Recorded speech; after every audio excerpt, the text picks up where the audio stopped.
بسم اللہ الرحمن الرحیم۔ السلام علیکم ناظرین۔ پیپلز پارٹی نے پی ڈی ایم کو ایک اپنے انداز میں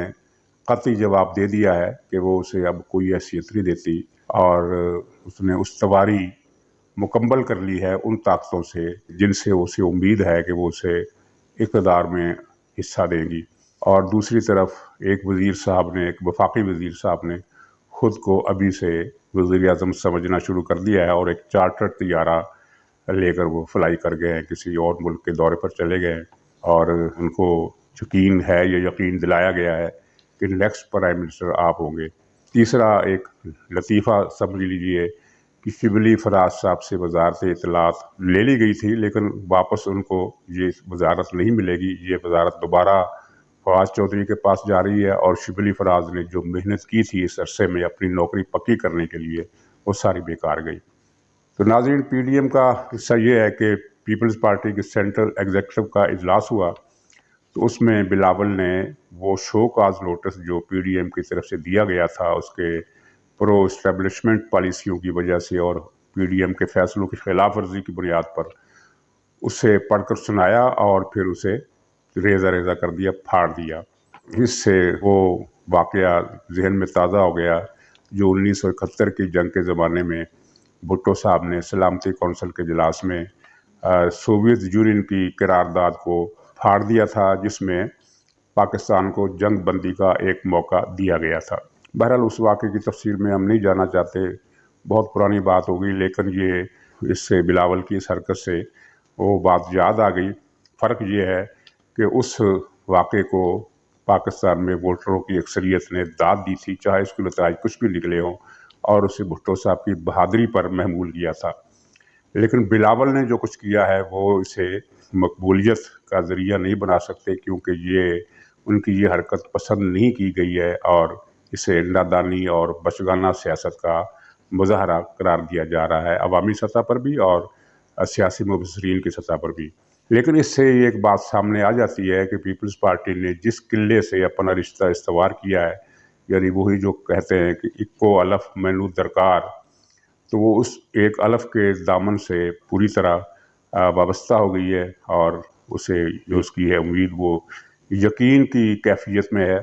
کہ اسے کچھ نہ کچھ ملے گا۔ یہ الگ بات ہے کہ جب مطلوبہ مقاصد حاصل ہو جائیں گے تو شاید پیپلز پارٹی کو وہ کچھ ملنا مقدر اس کا نہ ٹھہرے جس کے ملنے کی امید پر اس نے پی ڈی ایم سے اپنا رشتہ پارا پارا کر دیا ہے۔ اسکیم جو ہے وہ آپ سب کے علم میں ہے، میں بھی بار بار اپنے بلاگز میں کہتا رہا ہوں۔ اسکیم یہی ہے کہ اسی نظام کے تحت جو موجودہ نظام چل رہا ہے تبدیلی لائی جائے، اور اس تبدیلی کے بل بوتے پر باقی ماندہ 2.5 سال مدت بھی اس نظام کو پوری کرنے دی جائے۔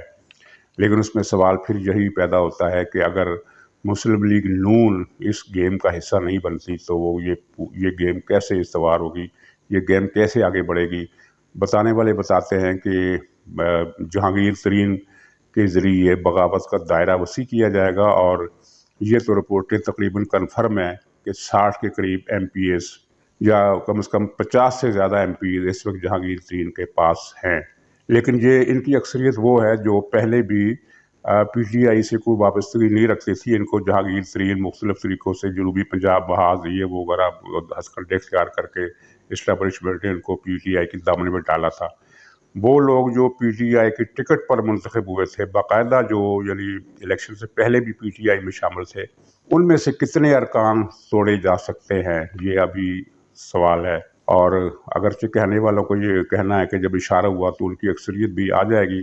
مطلب یہ ہے کہ گیم کچھ اس طرح کی بن رہی ہے کہ اگر مسلم لیگ نون تیار نہیں ہوتی تو پنجاب میں ایم پی ایز کی اتنی بڑی تعداد کو الگ کر لیا جائے کہ عملاً پی ٹی آئی پارلیمانی وجود جہاں ختم ہو جائے، چند وزیروں تک محدود رہ جائے۔ تو یہ گیم چل رہی ہے، اور جہانگیر ترین کے مسئلے پر پی ٹی آئی کے اندر جو عمران خان سے ہمدردی رکھتے ہیں، ایک وہ لابی ہے، اور ایک وہ لابی ہے جو اپنی گیم پر ہے، جو جہانگیر ترین کو